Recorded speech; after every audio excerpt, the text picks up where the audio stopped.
has been in the news, and specifically because of accusation leveled against him that he's getting diaspora funding for his campaigns.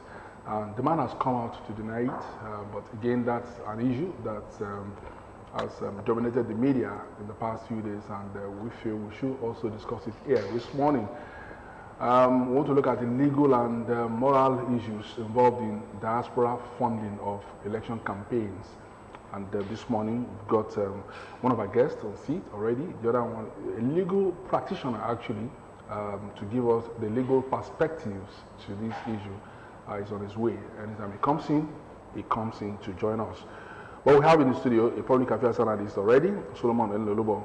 And good morning, Mr. Elolobo. Good morning, sir. Good to see you. Thank you so much for joining us this morning. You're welcome, sir. Thank you well, I don't know if you also know you want to play the lawyer this morning. No, do not let me look at the legal aspect of it. Yeah. But let's look at it generally. Well, we can look at the business aspect of it. Yes, and the moral aspect. The moral aspect of it, okay. But what is really wrong in diaspora funding, getting funds from Nigerians abroad, to support you to do your campaigns, not for Obi this time around, even for any politician in Nigeria? What's wrong with that? There is nothing wrong with that, and diaspora funding is not new in our politics. So we've always been getting funding from friends and families, even corporations abroad, and it's not new. I mean, since 1999, even our then president got a lot of funding. It might not make the news. Even individuals running for House of Assembly, running for states, they have friends scattered abroad, and they get funding for them. They get support. If you don't want to call it funding, they get support.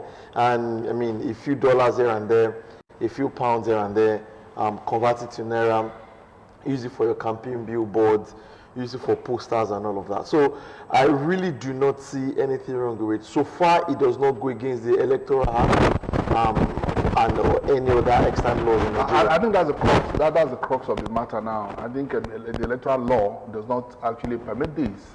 Maybe you are not also. Neither did the electoral law prohibit it. It did not specifically state in any of its provision that anyone who gets any dollar from abroad shall be stopped from contesting in this election or anything like that. And there is not a time that the law enforcement agencies look into the funding of each of these campaigns and say, where are your Naira coming from? I mean, we've not had at any point in time, whether it's the 2015 election or the 2011 election, even the ones that we have in our law that puts a peg on how much you must spend on your campaigns, we're not even following that. Because if we follow that, there will be no presidential election.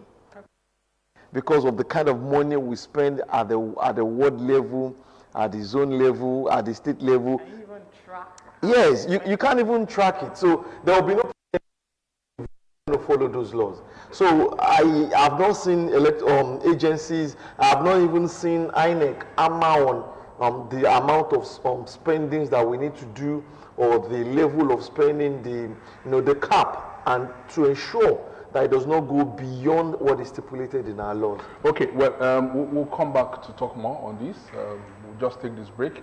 When we come back, we'll continue the discussion. This morning, we are looking at legal and moral issues in diaspora funding of election campaign. Stay with us. Don't go anywhere.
Okay, Mr. Solomon Lelobo didn't want to play a lawyer this morning. We told you have one already, and he's seated in the studio now. Mr. Kyle Aderemi, good morning. Good to see you. Thank you so much for joining us, and welcome back home. Yeah. Okay, so we wanted to actually take off from the legal perspective. You were not here, and so we had to wait a bit. Now you're here. Yeah. Diaspora funding, permitted by law or not? It's Funding of election campaign. Yes, it's permitted by law, really. Yes, and I think it's good to first situate in perspective what we call enabling laws. What laws govern what we're talking about, all right? Two laws, basically. On the one hand, we have the Electoral Act, which was modified or amended in 2022. It came into effect February 2022, that's this year. And then on the other hand, we have the 1999 Constitution, the much talked about law as amended.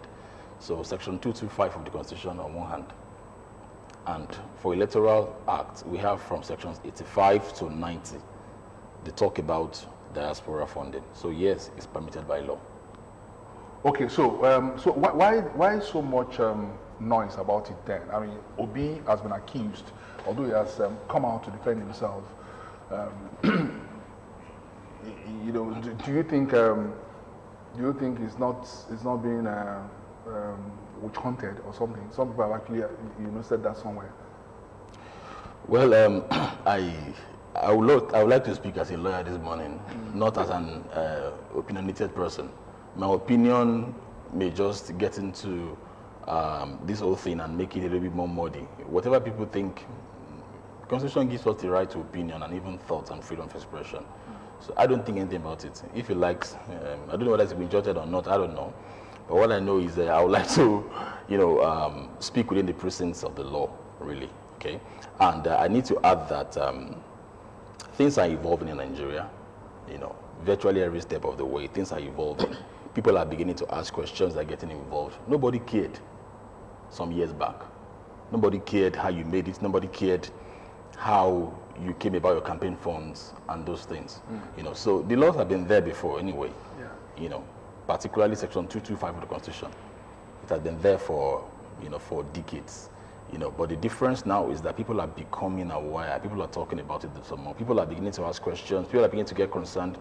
Who are those that we appoint into, political leadership positions? I think that is what is making it look as if it's new. It's been there all along, actually, but people are now asking questions. Okay, talking about this particular issue that generated a lot of debate on social media and different platforms as well, it was more or less like the shape with which the campaign funds will be coming, and it was more like there was a town hall meeting, and they said whoever wants to attend should be paying this, and this is just in view of getting funds for the campaign of this particular candidate. Is the law specific about how you should go about collecting raising this fund if you would be getting support from people from within and outside the country? Do we have like I said, we are evolving, all right? So many things we are trying our hands on many things, these days. There's something called crowdfunding. Okay. So that may be akin to what has been done by who you mentioned, something like crowdfunding. So which is basically making the people kind of generate the funds you need for elections, something like that, really. But the law does not specifically state that. We have the use of the words donation, donations, grants, gifts, assets. The word actually the law rather, plays around many words. So there is no limitation as to how to, provided it's not funds of fraud. That's even why it's important for INEC to monitor that. That's where INEC comes in. Okay. It's in the law. If you read from Section 85 to 90 of Electoral Act 2022, it states that every political party shall oblige the INEC copies of her bank statements, expenditures, incomes, and the likes. The whole idea is to monitor it. And why so, if you may ask? I have always advocated, whenever I have the opportunity to defend any bill like that, especially for Ogun State, that the certain laws, it is important for certain laws for the lawmakers to insert why that law is made in it. Okay. Because after a while, the reason for a law may be obliviated. People may just forget why entirely. For example, if Boko Haram and terrorism stops, don't be shocked if you still have DG of IDP camps. IDP camps are there like a safety net thing because of wars and the famine and the likes. So if those things stop happening, for example, don't be surprised if we still have people collecting salaries as DG of IDP camps when in fact there are no more IDG camps. So I find it's important for some gray areas like this to impute the why into the law. It's just one sentence is okay. In this case, for instance, if I am, I don't mention any country, if I am from XYZ country, and I like Solomon, and I have an agenda to promote in Nigeria. Nigeria is a big market any day. Over 200 million people. Imagine Android phone users. Imagine, that's why Facebook and Twitter can't joke with Nigeria. Very large market. So if I know that, Solomon is tech savvy, and I am from country XYZ, somewhere in another continent, I can fund Solomon to get in there, to promote my agenda. That would threaten the sovereignty of the country, because he begins to dance to my tunes when he gets there. That's the whole idea, to be sure that, now I use that example because it seems harmless. Now think in terms of terrorism. I know that some people, when there is war, Boko Haram, ISIS, mention them, some people are getting richer. Billionaires are made from such things. So if Solomon is like the president of one country that lost war, let me not mention, war is the on now, and I know that, and I deal with arms. If he needs 100 billion to become president, Solomon, and we are partners, I will fund him. Knowing that when he gets there, he can start a war with Togo. There I make my billions. So the idea is to begin to curtail persons that have ulterior motives outside the country, trying to dictate how things are run. That's why till today, the USA is trying to investigate Russia's interference with their elections. So that's the whole idea. We should get that right. So the idea is to begin to fence out or exclude persons that have interests that may jeopardize, the stability of a nation. That's the whole idea, really. And I think we're getting there. Let's also look at the business angle. Some are saying that, this presidential candidate, and of course a lot of them, not just the presidential candidate in question, are that people, like you said, they queue behind them to actually get their own agendas, taken care of. And looking at this, there are some people that, they are actually all out to be making money on behalf of the candidate. Do you see this as also a threat, or do you see it as something that government should do something really meaningful about and put an end to it? Thing is, it's something that should be looked into. And this happens all over the world. It's not only peculiar to Nigeria. For example, in the USA, there is the NRA, National Rifle Association, and they support a particular party year in, year out, put out the billions there because they don't want gun laws to change. And there are also tech companies that look at another party and say, we're going to put this amount of money behind you so that you are not going to change. So, even the United States, the registered lobbyists, there are registered lobbyists for pharmaceuticals, for different companies, because they want to lobby the legislators, the senators to promote particular laws and that will favor the companies or the individual. So it happens all over the world, but you can see how open they are about it. So they know how much the NRA is giving the Republican Party and all of that. Here in Nigeria, in 1999, there are words on the street that a particular businessman gave a particular large amount of money to a particular politician, and when this politician go into the presidency, he also replaced this particular businessman. This businessman became one of the biggest in Africa. And so there are businessmen in politics. There are politics. There are politicians in business. So it is always like that. But we have to be open about it. We have to know, what are you actually going for? What are you looking for doing this? What do you want back in return? And if we see it is not against our national agenda, it's not against our national security, it's not against food security and many of those things, possibly it could be allowed. Maybe we could be more open about this support, because there's no way you're going to do it. They've been talking about Obi. Why are they not talking about the other presidential candidates? Some people have accused some other presidential of having bullion vans in their compound, in their territory. Some people believe that if a presidential candidate needs X, Y amount of money, he just needs to play some calls and 6, 7, 10 bullion vans will roll in, and there's nothing anybody can do about it. And so there's also some people that have been accused of having so much businesses in town, and they would not even be able to pinpoint what's your source.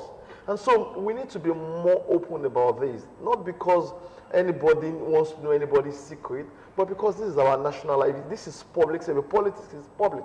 So you need to be much more open about it, so that we can know what we're getting into. Looking at the context of this conversation, do you see that the reason you talked about earlier was inserted in this electoral act to be able to, the reason for bringing such law as to the monitoring what INEC's responsibility is about? Do you see any reason given specifically for why this law is included? I've read through the law over and again. If I'm in the, I intend granting, as much as time permits, virtually all interviews about electoral law between now and February when election holds. And the idea is to try to, as much as possible, educate the public and my colleagues in this profession, because oftentimes lawyers are brought in to look for what we call lacuna, that is loopholes in laws, and then begin to capitalize on it. A man was asked a question one time in this country, bring your certificate, and he hired 5 SAN. I mean, why do I need 5 SAN to bring my certificate, for example? That tells you something is wrong somewhere first. So many times, we lawyers, all right, I'm a lawyer, of course. That's why I didn't say they lawyers. And honestly, to my colleagues out there, I think we need to begin to remember the social engineer part of us. The idea is the rule of law. The idea is to ensure that, we make things, let me borrow your word there. You use something. The right way, exactly, yes. That you paid me billions of naira to defend you doesn't mean that I should begin to, twat the nation. Yeah, tweak things, the wrong way. Okay, going into what you now asked, I did not see the reason there. There are lots of loopholes there already. For example, yes, if Simiat wants to run for presidency now, I will use you. In fact, I used you already. The law says the spending limit for a president is 5 billion naira. Okay, for a presidential candidate. Yeah, 5 billion naira. For a governorship, 1 billion naira.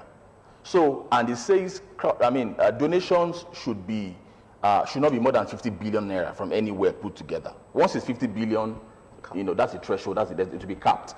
Now, this is where one lacuna is. It does not say that a candidate cannot receive more than that. It says a political party shall not receive more than that. That's a very terrible lacuna.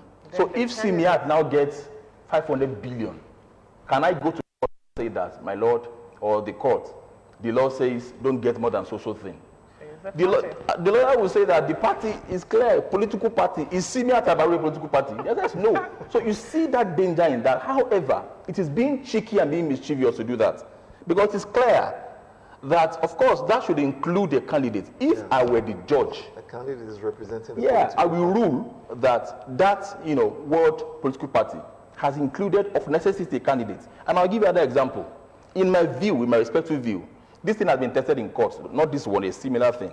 I believe that votes in an election belong to a political party, not a candidate. Okay. That's my belief. So I'll use you again. If Simiat leaves Party A after being a governor of Ogun State and crosses to Party B, and someone goes to court to say that her seat should be vacated, if I were to be a judge, I will uphold that application. Because just to checkmate the cross-person. No, that's even not the reason. The reason is because I've contested election before, just like Solomon. We contested the same year. Ex-politician. I will break it down. Both of us did not win yet. Yes, we did not win yet. Look, number one, somebody was asking me, sir, let me speak bad English, colloquial English. Sure, we will see your face on the ballot paper. I said, no. You won't see my face all about your barrister. It's not to know with that. So let's start with that. You will see my party logo, one. Okay. Two, a candidate cannot submit his nomination forms to INEC by law. Your party has to submit it. Three, by law, one of the qualifications to run for any post in Nigeria, elective post, is that you must be sponsored by a political party. Four, by implication, individual candidacy or independent candidacy is prescribed. It's not permitted by our laws. So you see that we have somebody contesting. You have Kayode running for House of Assembly or the other, but all the laws woven around him, it's about political party. So once I leave that party and move, I'm naked. By law, the person ought to be removed. But lawyers like me will go to court and say, my lord, the law says, and then you begin to see a lot of things happen. So I think that, given these examples, if you check section 225 of the law, same thing is there. In fact, qualification from presidency, even to councillorship, that's the least. It says party should be there. So why should party's name be on the ballot box? Party will submit your this, party will do your primary, party will do everything. In fact, by this diaspora funding, party will receive the money. But when it comes to you vacating seats, you are now, of course, that is what you're about to say, I mean, it's like walking with your head and putting your leg up. By the way, before I forget, this diaspora funding, the law is technical about it. I should praise those that drafted that law. You know, for the first time in a long time, I read that law and I saw that a Biodun, a Simiat will read that law and understand. You know, most law, you read it and it'll be so complex. Yeah. Herein after, but therefore whereof. You see a lot of, you know, verbosity. But this one is so simply worded. Exactly. Anybody can pick it up and read. I've read it through. It has 153 sections. Now, it says political parties can receive funds from the diaspora. But it says you cannot keep it. And you cannot retain it. So once you receive, the law is that within 21 days from the date of receipt, you must transfer it to INEC. Okay. And it's not for INEC to spend. Okay. It is still your party's money. Transfer to INEC for INEC to begin to monitor your expenditure. So that at the end of the day, it would be established that their party has not flouted, you know, the ceiling or the cap or the limitations like that put there. Will so, the INEC disperse the money? Okay, I want to pay for billboard. INEC disperses it, right? Well, again, law is silent about that. You see? But we cannot have laws for everything. Yeah. I mean, you can, exactly. You cannot have. I don't need a law to say it is bad to slap someone that doesn't offend me.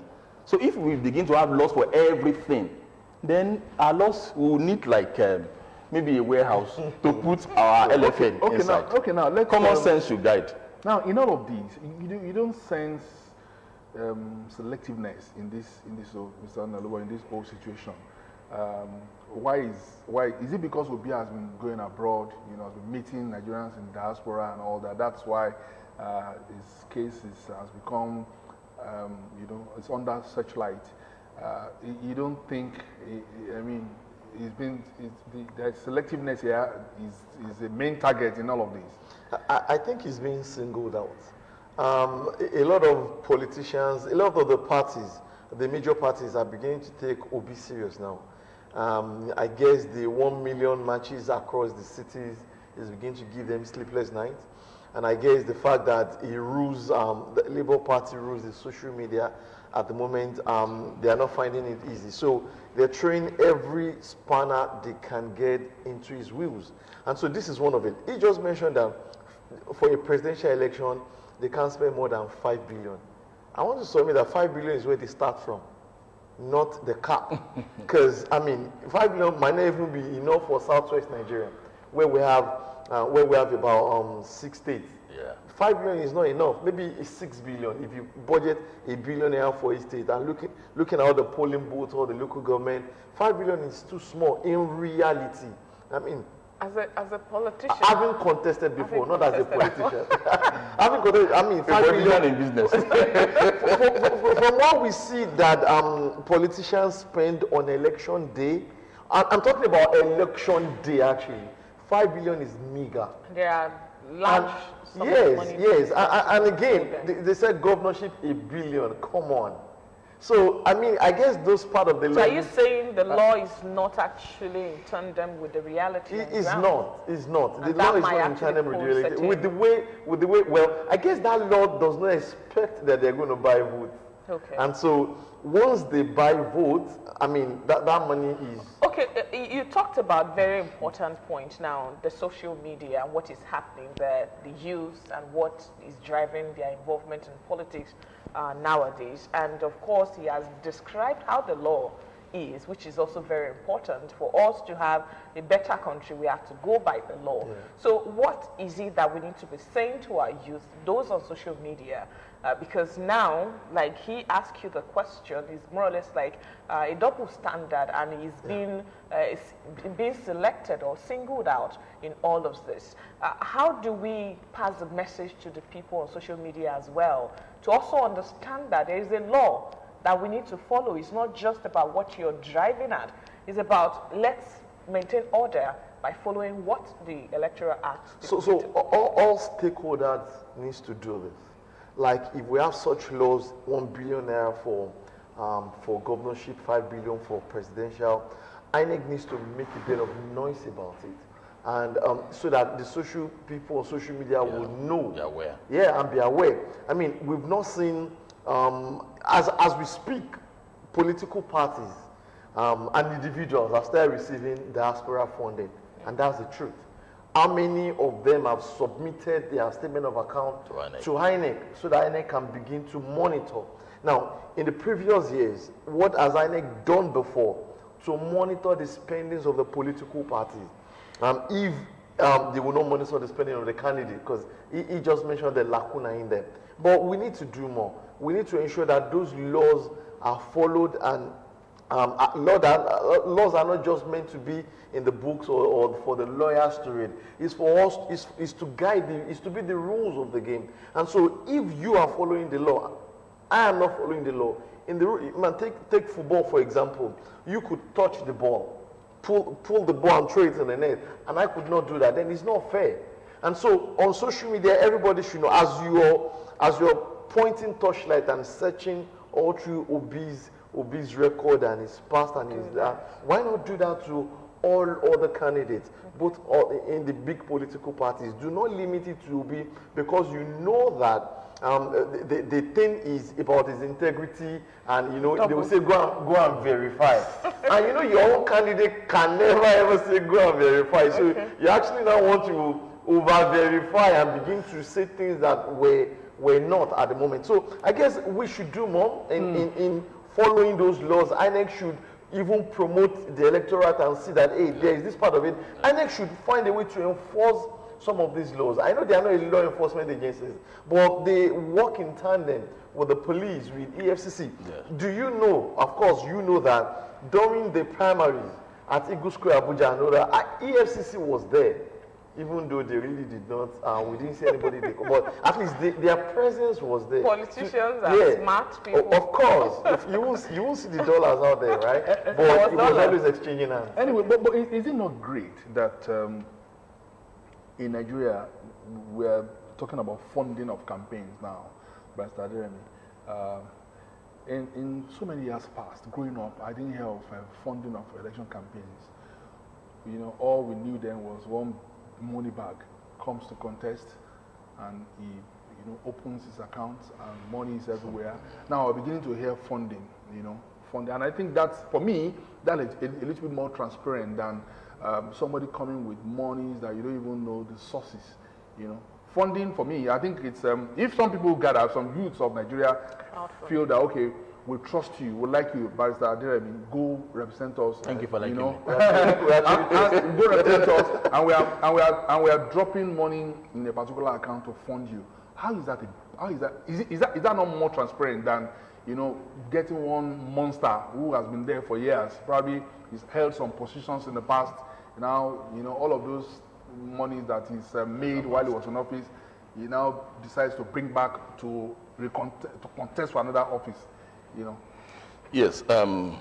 Well, this may sound a little bit like like I'm blowing trumpets. If I have it, let me blow it. In 2019, I remember around the Odeda area, there was a register that we opened, and persons from the streets were contributing. Some contributed as low as 500 naira. We had the record at the time. Of course, that brings credibility, transparency, you know, street credibility, like they say, like that. So, of course, that's the height of transparency. You know, so it's a very, very good thing. Labour Party tried it in Osun State at the last election, you know, where there was an account that was released to the public. I saw it on social media that people should begin to crowdfund the account for purpose of elections. So yes, that's a very, very good thing. But like I said, we are evolving. You know, the countries we are looking at started, some of them over 200 years before us. Did you know, for example, I've said this many times on OGTV and on many media outfits that I've been privileged to appear, that as of today, the law is that if the government fails to do what it ought to do, that is their duties and responsibilities, the law is that no one can do anything about it. Section 6, subsection 6, paragraph C of our Constitution. Now, that law had been there for maybe over 30 years or 40 years ago or 50 years ago. You can't sue them. So if someone becomes governor, I'll use you again, and me refuses to do anything, no rehabilitations, no roads, nothing whatsoever, you cannot query her. That's what the law says. To make it worse, Section 308 now says they have immunity. That means you can't even ask them questions. Is that bad? Impeach him. No, impeachment is different. It can be impeached, of course. That's political. I'm talking about, you know, trying to look into them for criminal investigation and like. You can't do that. That's what the law says. Now, this law has always been there, but I know that one day Nigerians will wake up and say, "Hey, wow, you mean this has been there all along? Get and walk." So that, I mean, it happens in history. I've tried to have influence groups, opinion groups. I've tried to, you know, raise people to ask questions, but I think time is just not right. You know, it's like being in a hurry and wanting a 3-year-old, a 3-month pregnant woman to deliver. That child may die. So it is difficult to stop an idea whose time is right. Yeah, that's why Peter Obi, I think there is nothing special that Peter Obi is doing. Yeah. I think so. It is beyond Peter Obi. Yeah. We have mentioned him more than all other candidates here seated. He's not the richest, of course. He's not the most experienced, of course. Yeah. So even Atiku that has contested many times, we have not mentioned him that much this morning. So I think there is one aura, you know, around it somewhere. And I think it's about last election we had not too young to rule. It may be his age or something. So generally people are waking up. So when you shout about something, it was about change. Of course, and then the idea that we have to change and all of that came in 2015, and people embraced it everywhere. Very well. And let's also look at one important point you've raised, which is that you know, I listen to a lot of my contemporaries. We are on social media everywhere, and that aspect where you do not really know who is actually the intention or the motive of people, you know, pushing agendas, you know, to the front burner. And influencers are everywhere getting paid, you know, handsomely for pushing different agendas, you know. And of course, you're asking yourself, what exactly is the point? And that of terrorism that you mentioned, we have the military, what is it called? The arms companies, and of course they want to sell their arms. If there is no destabilization, they are not going to, you know, sell their arms. So they push all sorts of things. We saw what happened during the NSAS as well. And of course, you know, Twitter. The owner of Twitter at that time was also part of those that crowdfunded an account to support, you know, the movement of people, and that, of course, has put a lot of checks into that with the negotiation that took place during the ban and all that. So, how do we situate that in the midst of the struggle for Nigeria to be better? How do we situate the reality that people actually come up with different agendas, and we might be, we are interested in a better Nigeria might be the driver of those people with very terrible agenda for the country? Well, I think a lot of this has to do, all hands must just be on deck. It is not one person's business.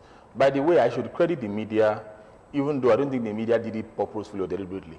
You know, there's a way things just happen, and it looks like it's happenstance. It happens like that a lot.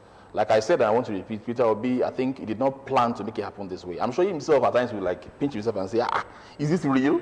So things just seem to be falling in place for him. Okay. Now, remove media from Peter Obi's life. It may be obscure. Most of the things, like this morning, we have mentioned him, Solomon and I have mentioned him at least 30 times this morning. But that means take OGTV away from his life. He is at least one day down, you know. So the media actually helped, including social media. Of course, he's the most tech-savvy guy of the three main contenders. So that's helping him. Time is just, like you said, from change to not too young to rule. Now, exactly. So things are just, it comes with seasons. And I think it's good. Change is inevitable anyway. Yeah. And I think by 2027, with what is happening with Peter Obi, we should expect a lot of positive upsets, politically speaking. Many persons will want to pattern after, you know, what is happening with this guy, want to use his style and he likes. You know, no matter how we want to say it, he's rewriting history, or history is being rewritten through him. So we expect something different to come 2027. And I think we're running off already. I think I should add that whoever wins or loses, my dear youths, it is not worth it to begin to fight, take up arms, destabilize, burn tires. It is never worth it. The price to pay for war, for chaos, is always worse than that for peace. If your candidate loses, take it in good faith, plan towards 2027, exactly. Yeah. There's no need for war at all, no need for fighting. As we're running off gradually, let me quickly introduce another dimension to it, and I need you guys to actually react to this. We also, let's look at the shades of people that believe in, in them funding political parties, and we look at the shades of those that believe the parties should fund them. You know, oftentimes we've seen parties funding people, you know, rather than people funding parties. You go to campaign, you go to talk to people, door-to-door campaigns, and all they ask you is that, Mr. Nelobo, you want to go to House of Reps? What are you, Kilo and Le, you know, and that. Because that's party funding people now, you know, which is against what we're talking about. Now, do you think Nigeria is, he has actually expressed a lot of optimism that we are evolving and things are changing. Are we ever going to get to that level where even in the big political parties, people will decide to fund the parties, will decide to actually bring money out and say, oh, yeah, we know that you guys have a lot of money, but we want to have a stake in this, you know. And so if we lose together. If we win together, you know. And I feel that could actually make candidates not have a sense of loss in the long run, because if a candidate is putting so much money in his campaign, going to a particular office, it's a no-brainer that when he gets to the office, he recoups, you know. So are we going to get there? Are we looking like getting there? Biodu, you will confirm this. What we had, the history was in the early years, early 1960s and thereabout, the political parties called the shots. The party leadership can even punish the candidate. And so they can say that, oh, we are giving you this ticket and you will dance to our tune, up to the point that the party has an agenda and the party is known for this while the other party is known for that. And so the party could call its candidate in the sitting president to order and say, this is the agenda of the party. It seems you are drifting away from the agenda of the party. Why was it happening that time? It is because the party calls the shot. The party funds the candidate. The party funds the election, and not the candidate fund the party or the candidate funds the election. It is when in 1999 that we began to have the president become the leader of the party. Before it wasn't like that. It was the party chairman is even bigger than the even president. in the states, the governors are the leader of the party. They are the leaders of the party in the states. Yes, but here we it wasn't. I mean, it doesn't used to be. It wasn't like that before. And so the thing is, when that changed, He brought the candidate into the forefront, and the candidate was the one pumping money into the political party.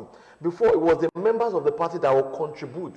They have subscription, they have monthly subscription they pay into the party, they have annual subscription they pay into the party, so that the party will have funds. Is that why, let me take you a bit. Is that why Wiki has become the monster that he has become today in PDP? I won't call Wiki a monster. Alleged monster. No,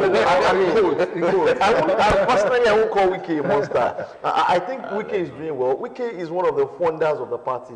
He pumped a lot of money, probably River State money, into PDP, and is being maltreated. I mean, every one of them left the PDP at one point or the other, but Wiki stayed. He did all that was necessary for the party to float, and he's being treated shabbily at the moment. That's my view. Okay. And so I wanted to end there. And I think that, so it is when you now allow individuals to now begin to fund the party and, put a lot on the table, that is when they become so powerful that they now begin to control the party.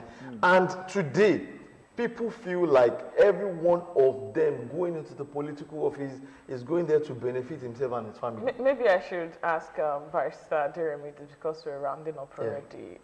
With what you've seen, the laws are changing. Do you think if Nigerians are not willing to change, the laws will take us to where we actually want to get to without the people changing? Well, all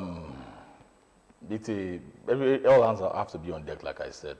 But even if Nigerians don't want to change, laws and enforcement of the laws can force them to change. Enforcement of the law. Let me give you an instance. I've never seen anybody walk into a bank smoking in Nigeria. Some say that we are a lawless set of people. I don't agree with that. Why don't people just walk into the bank smoking? Yet, you will not see no smoking sign on the entrance door. Right. Something just tells you, normal, be normal, be normal. Like that, yes. It will be difficult for you to chew gum and trash it on the floor in the bank. Not because they wrote anything there. Don't trash, all right? Exactly. Be normal, be normal. Nothing will just come. You will behave. Yeah. When I was in Manchester in the UK, we had a car. I did not drive, not because I could not drive, but I knew that laws were there. See, mobile by one way. They will not even chase me, like they will bother the way we disturb our trees. No, of course there are cameras there. Every door has like a pigeonhole where they will just put your ticket. So I watched for several weeks and months to understand all those things before I went. But here, people, even taxi drivers, can learn on the job. Somebody just got a car last week. I'm just saying, for example, never went to driving school, nothing. Just get on the road and say, kuto, kuto, kuto, and you'll be taking people. That's why they bash your car anyhow. Most times, if they want to navigate, they don't trafficate. You just your hand.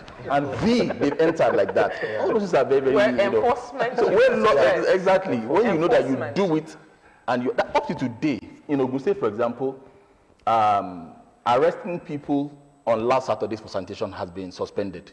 Yet people are still scared to go out. Government tells them, go out, but clean your environment. People are saying, So when you enforce and you are serious about it, people will sit tight. Why didn't I come here with, did you tell me today, Biodun or Simiati, when you are coming dressed nice? No, now.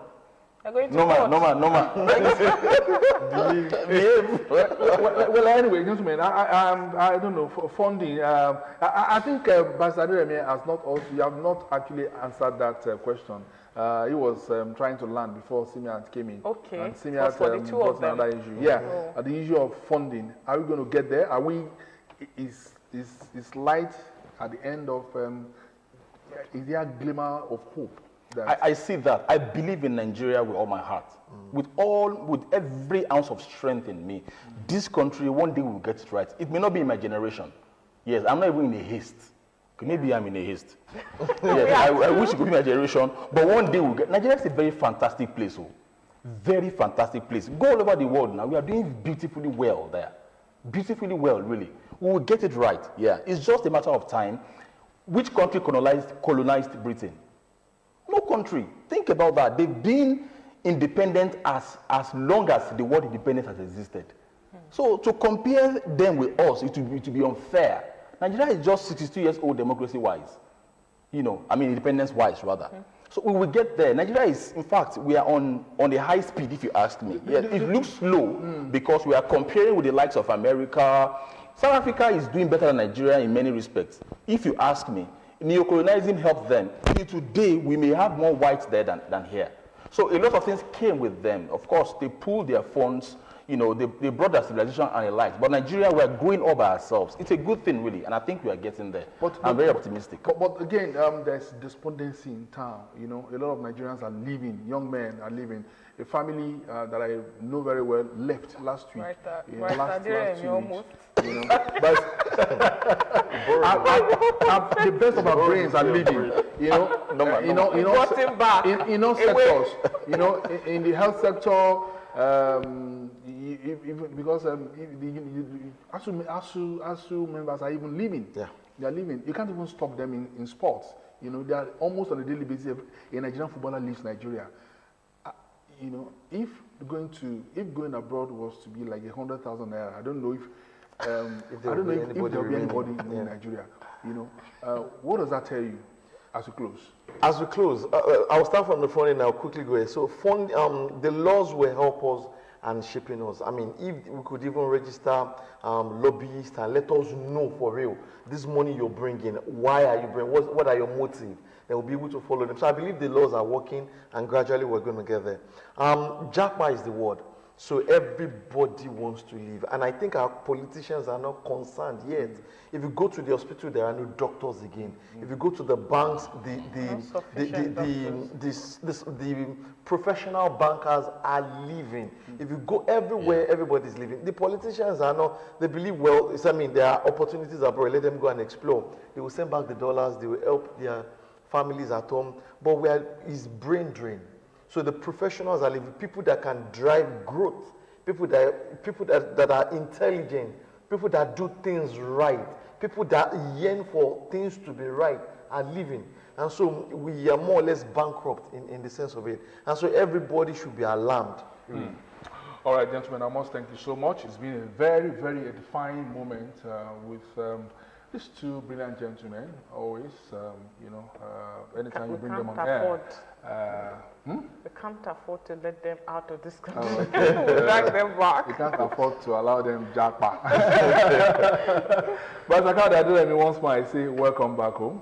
I've been on your trail, you know. I just said, let him try last night, and he said he's back. I said, okay, thank God. Thank you so much for coming. Thank you. All right, Solomon Nolobo, thank you so much too for your brilliant contributions this morning. That's the first segment of our discussion this morning. We're going to discuss something similar in nature when our guests leave. We'll be looking at implications of the low ranking of the Nigerian international passport. We have a border and boundary expert joining us. Is it from Lagos or where? From Ibadan. This is from Ibadan. This is going to be virtually this morning. And stay with us. Don't go anywhere.